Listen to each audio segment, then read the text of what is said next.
Hello! This is Reverend Don Lewis coming to you from the beautiful metaverse, and more specifically from beautiful Danville, Illinois.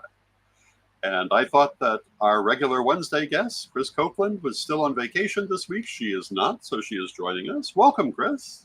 Thanks for having me back, Reverend Don. I've missed everybody, but I did get a really nice rest while I was in France, and it's been just really nice to have that chance to kind of decompress and step away and refresh.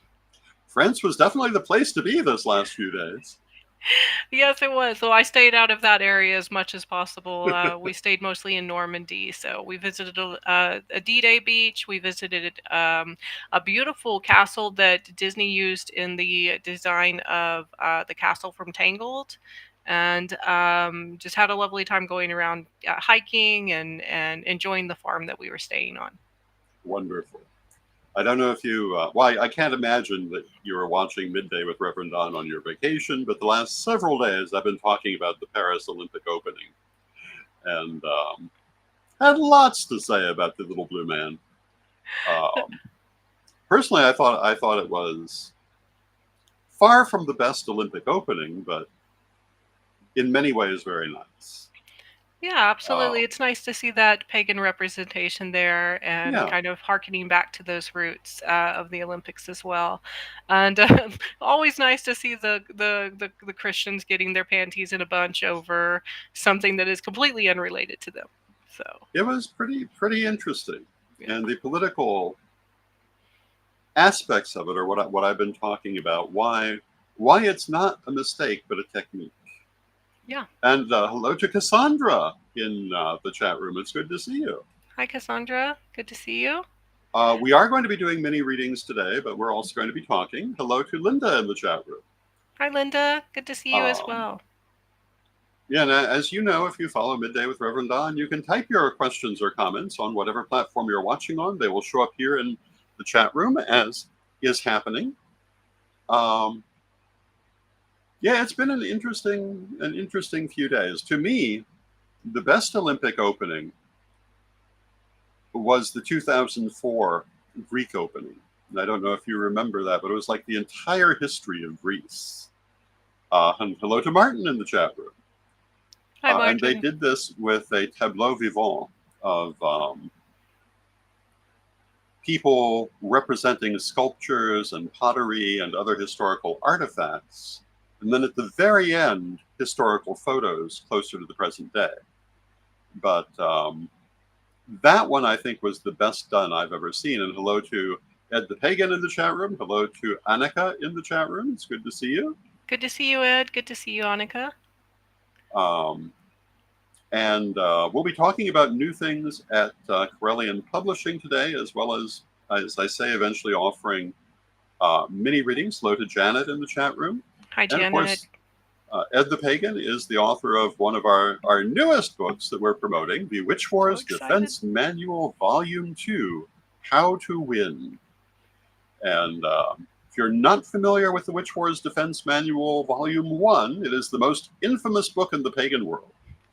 It is the source of more butthurt on the part of diverse people than any other book I can think of.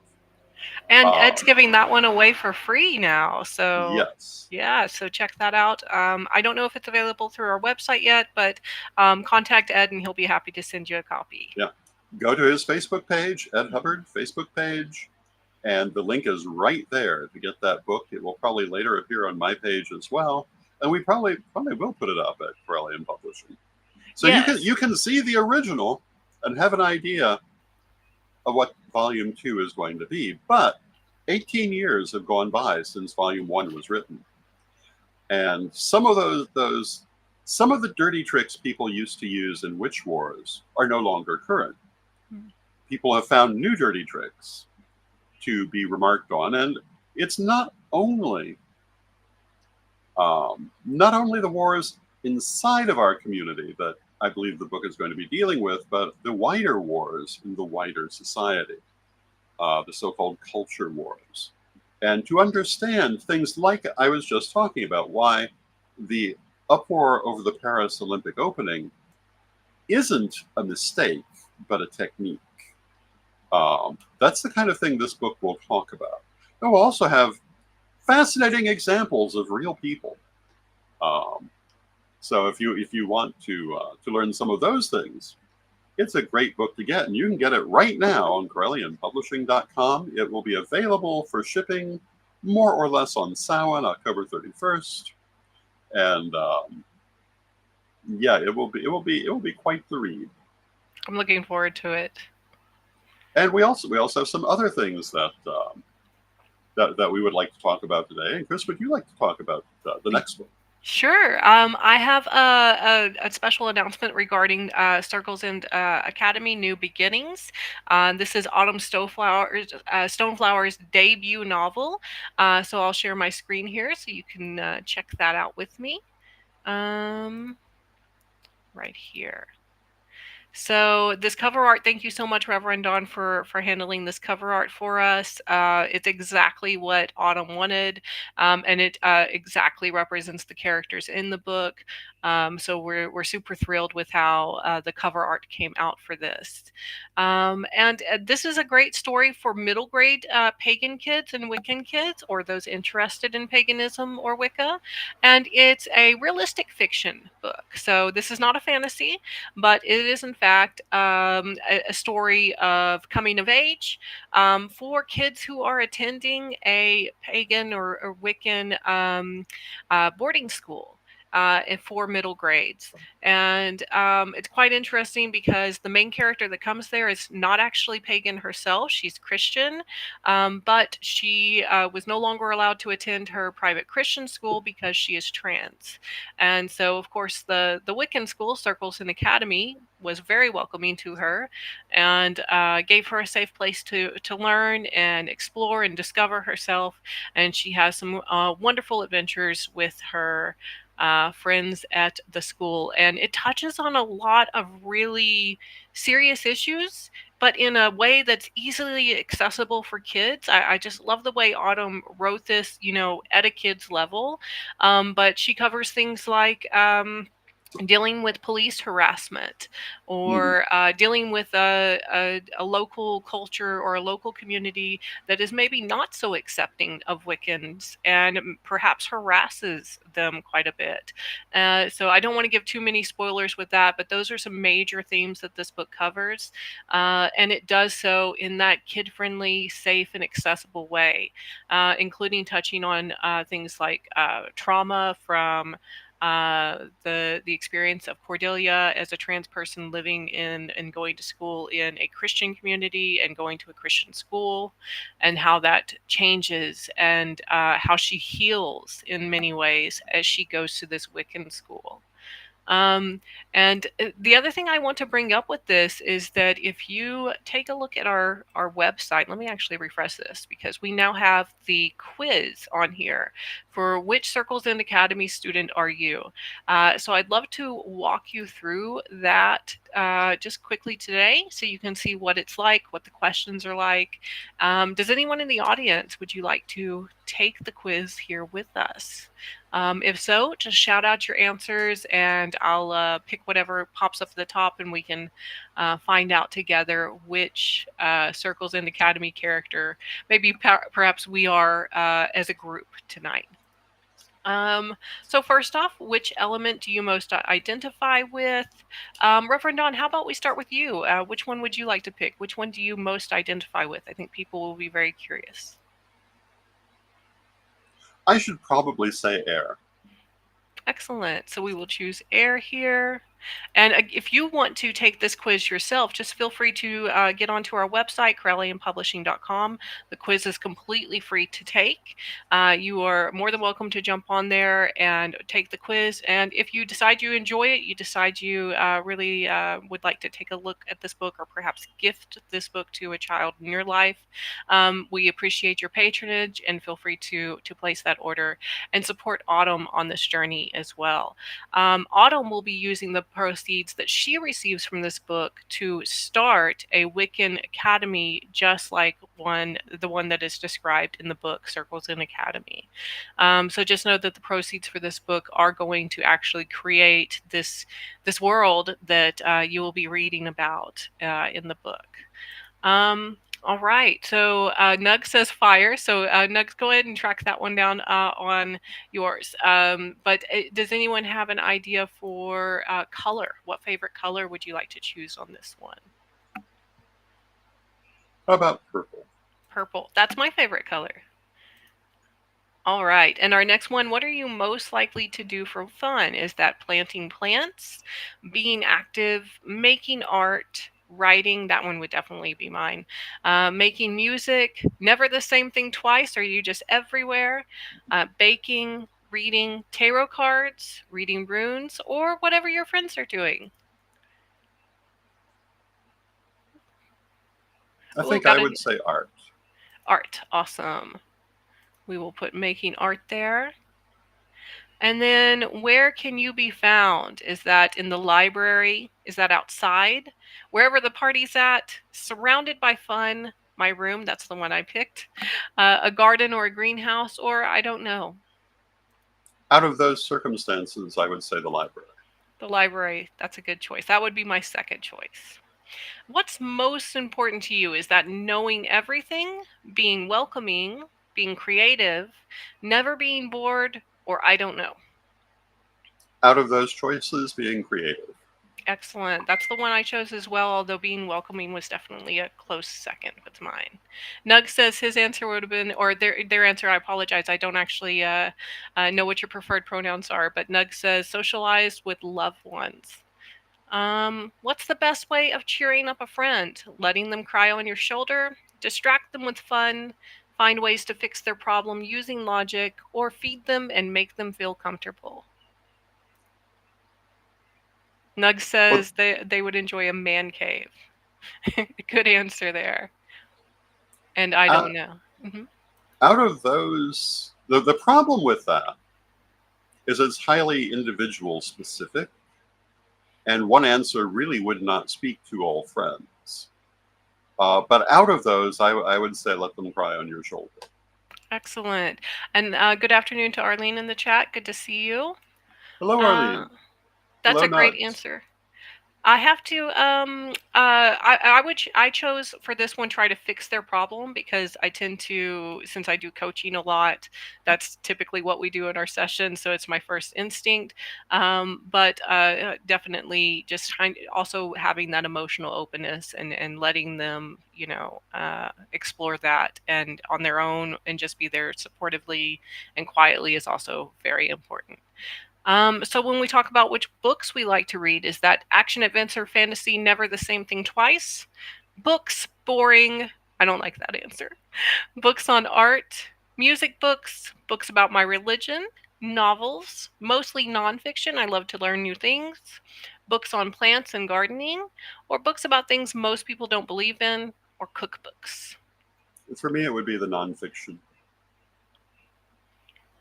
Nonfiction, excellent. Nug says to point out the positive and the negative. That's always nice to do, especially if we're in that kind of dark headspace with that. I apologize for getting your answer confused, Nugs. And I'm sorry, Reverend Don, which one? Nonfiction Nonfiction. of the Okay. ones they've offered. Mine was the one that went through everything, just nothing twice, basically. I only have a few books in my life that I've ever read twice. So, what is your biggest weakness? Do you spend too much time reading? I don't stand up for myself as much as I should. I have a hard time keeping my mouth shut. That one was mine. Or I spend too much time in my room. Cassandra agrees, so many books.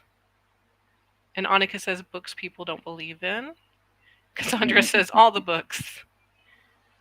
Nug says most people don't believe in. Of those Thank you, Nugs. choices, I would have to say my biggest weakness is being too much in my room. Too much in your room. Excellent. It's not the actual answer I would make, but of those choices, it is. So you got Brooke. She is the water element. She loves art, and she is a good friend. I would say all of those things are very true about you. Thank you. All right, so that was our quiz for today. If there's anyone who's interested in taking the quiz, you remember you can do that through our website at Correllianpublishing.com. Just to find under books, you'll see Circles in Academy New Beginnings, and the quiz is right there at the top. I'm very curious to see what everyone gets, so feel free to share on our social media with us which one you got and whether you think that really resonates with you or not. And if And there's hello any to Steve in the chat room. good to see you, Steve. And I'll go ahead and stop sharing here so we can start with some readings today.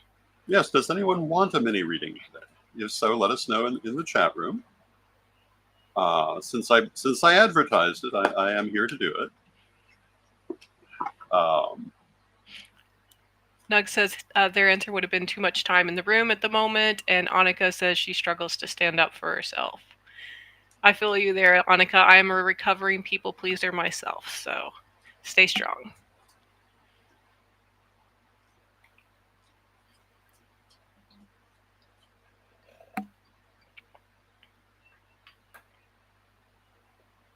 Oh, Cheyenne has a very interesting question. She wants to know if she is pregnant. And Okay, Nugs would also like one, and Annika. I believe Annika was first, so let us Yes. see what we can get for Annika.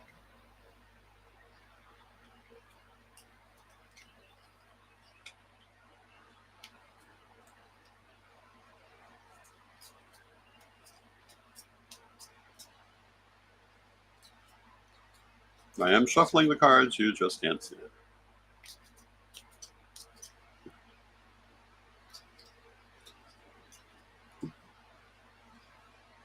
We shall draw 3 cards for Annika.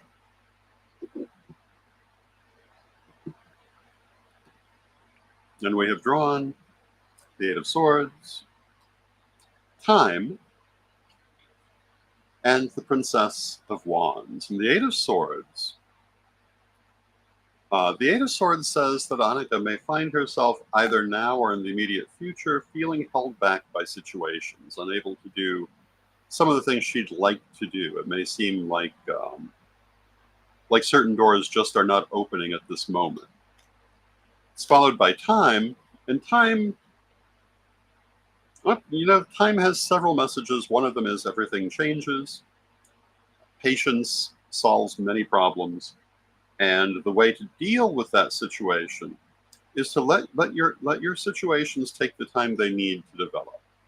Don't rush it. If you can't do it right now, be patient, and it will take a little patience for things to move forward, but they will in time. Final card, Princess of Wands, which is that same message. Basically, it's saying that everything is kind of ready for what you want to do, except the time. And something somewhere still has to fall into place. So be patient, it's coming. But in the immediate future, you may feel a little frustrated because it's not coming as fast as you want. I'm going to draw one more card for the ultimate outcome. And I've drawn the 7 of Pentacles. And the way that I understand the 7 of Pentacles in a question like this is saying that one of the issues that you need to deal with is where exactly you're going from here. Look at your options, look at your desires for the future, and make sure that you actually want to move forward in the way that you're trying to move forward. And if you do that, I think it will be helpful to the overall situation. I'd be very curious to see what Annika's feedback is about that and see if that resonated with her. And in addition, I believe you're using the Infinite Tarot deck. Is that correct? I am. Yes. And I haven't, since I've only been back for just a few days, I haven't found out. Have we closed out orders on the Infinite Tarot, or is that still available for people to purchase? Oh, it's still available for people to purchase, but if you purchase it now, you'll get in on the next order. Okay. So go ahead and place your orders if you haven't yet. And it takes a few weeks from the time we order it. I would guess about 2 months because they're made in China. But as soon as they get here, they'll be mailed out. And if you order another one now, as soon as we have another 10 orders, the second order will go in. So that's where we're at. Now I'm going to shuffle for Cheyenne. And I do not guarantee that they will exactly answer the question of pregnancy, but we'll see what they have to say.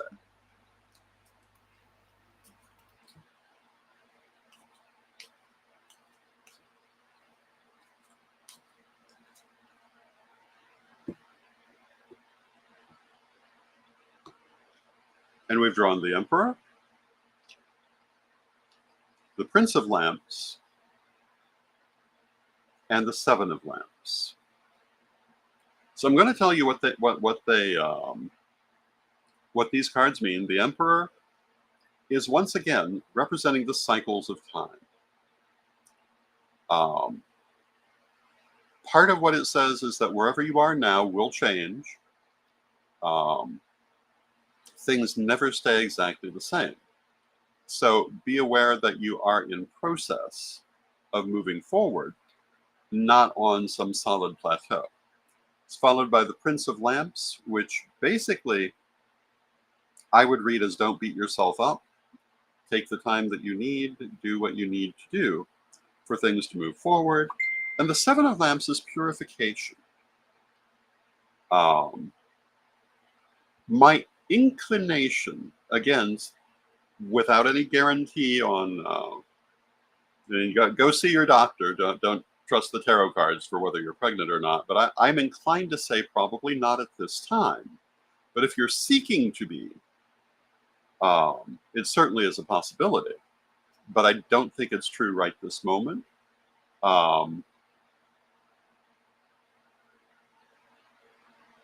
And like I say, if you're seeking to be, now Annika says, thank you so much. I've been back and forth in a career decision. I've been in law for 10 years and would like to fulfill my LLB degree, which means becoming a qualified lawyer. But, you know, this could refer to that just as easily. And what it says, again,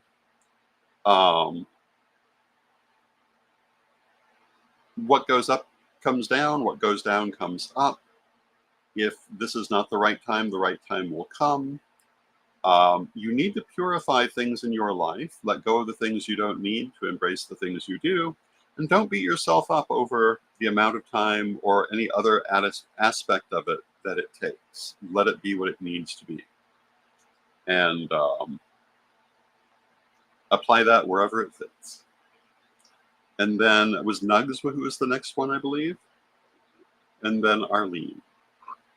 Yeah, yes, but I had a bit of an insight with Cheyenne's as well. Okay. Since you drew the moon card, I was very just suddenly hit with the idea that if she is not pregnant and she's perhaps experiencing infertility issues, this could be a card saying that will eventually resolve itself, or in some way that could be eliminated.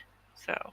I would agree with that. I mean, if that's the issue, I would say that this reading says that whatever the present circumstances are, they will change. And so if something's holding it back now, it will not be holding it back in the future.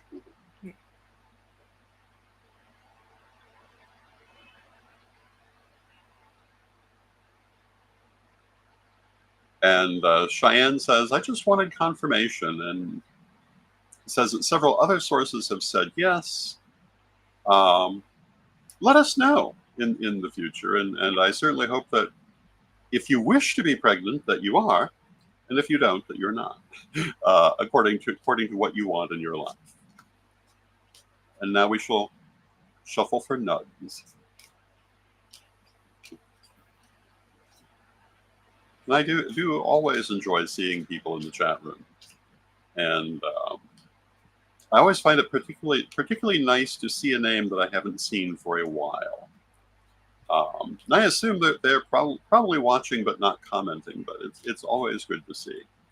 And one of the things I'm very proud of, so I have people who've been following my offerings for over a decade at least. People who used to comment all the time on Rev Don's daily vlog often show up at midday. So that makes me very happy. And I'll also point out, that we are doing the best of Rev Don's vlog now on the same platforms that this is on. So if you want to see some samples of the vlog, they are coming up on every weekday at 5 a.m. But once they're up, they're up forever. So you can see them when you want them. Next question related to this is if they are the true creator of their own world from now on. Well, let's see what they have to say. Metaphysically, I would say yes. But I don't know if that's exactly the question being asked. Perhaps there's some obstacles to that, or things that might need to be overcome. Well, our first card is the obstacle card, the Eight of Swords, followed by the Prince of Coins, followed by Past. So, in answer to this question and general situations, the first card, the Eight of Swords, says, some of the things you want to do right at this time may elude you. Some of the doors you'd like to open may not open. And this may have to do with confused motivations. So, because I will say, yes, you are the ultimate arbiter of your future. But that also includes the need to be very clear on what exactly you're arbitering. It's followed by the Prince of Pentacles, which is patience. The Prince of Pentacles is slow but steady growth. And it says, well, and Nug says in the chat room, I am close. This basically says, yes, you are close. Be patient. You're getting there. And finally, we have Past. And Past is self-examination. Looking at your past and learning the lessons of it. That can mean looking for the origins of belief systems and behaviors, and seeing if they're outdated and letting go of what no longer serves you. And you can see in the picture, we have an older woman viewing her image as a younger woman in the waters of time, so to speak. And the card can have a couple of different meanings. It can mean don't get lost in the past, but I usually take it as examine the past and apply what you find there. And I think that is your answer to how to move forward in this situation. And there you go. Shadow work is just so important, especially if you're finding that obstacles keep coming up for on your path towards success or on the path that you want to travel. And if you're finding that continuing to come up, perhaps by examining, this definitely helped for me in my own journey, is just taking some time to examine why these things were popping up or why I was having maybe so much difficulty with overcoming them. And a lot of it had to do with the fact that I was still using survival techniques that I used in the past that I no longer needed in my current situation, and that were actually causing hindrances to getting what I actually wanted in this new situation. Yes. And then our final reading will be for Arlene, who I think is also the last one to ask for one, because we are near the end of our time. And for Arlene, we've drawn the Hanged Man, the King of Lamps, and the Two of Lamps. The Hanged Man, again, is a card of patience, but it's also a card of transformation. And the Hanged Man says, the changes you want are occurring, allow them to occur. Like Odin, you're hanging from the tree, you just need to wait for the runes to appear. And meanwhile, that rope around your neck may feel rather tight. But you're achieving what you've set out to do, so stay the course, and it will bring you what you desire. King of Lamps is meditation. Make sure you're staying in touch with your higher self. Make sure that you are clear on your motivations and your desires. Meditate. And then the final one, the Two of Lamps, says, in many ways, you're setting out new paths for the future. And many of them are still in consideration, but that's what's really happening. You're setting up the next phase of your life. And let it take the amount of time that it needs in order to give you the result that you want, and you'll be happy with it. With that, we've come to the end of our half hour. I want to thank you for joining us. And Chris, thank you for joining us. Thank you for having me again. Tomorrow, my guest will be Ed the Pagan, and we will be talking about the telethon for Gaia Thrift. So join us tomorrow, and hello to Nikki in the chat room. Hi, Nikki. Good to see you. And I hope that you have a lovely day today. And the Annika says, I guess patience is the key for all the readings tonight. Well, yeah, there was a pattern. And, you know, I was taught 40 years ago when I started reading in psychic fairs that if you find yourself, that you will find yourself sometimes in a situation where everyone is getting the same answer, because that's the energy of the day and that is what is being brought forward. And usually there's a message for you in that as well. So thank you, everyone, and let us close with our prayer as we always do. Divine Mother Goddess, Divine Father God, beloved ancestors, we thank you for all that you do for us in our lives, and we pray that we shall go forward together hand in hand for many years to come. We rejoice in this walk we walk together, and knowing you are always with us, from respect, we thank you for your presence. May you be blessed now and always. May you be blessed now and always, and I will see you tomorrow. Blessed be. Blessed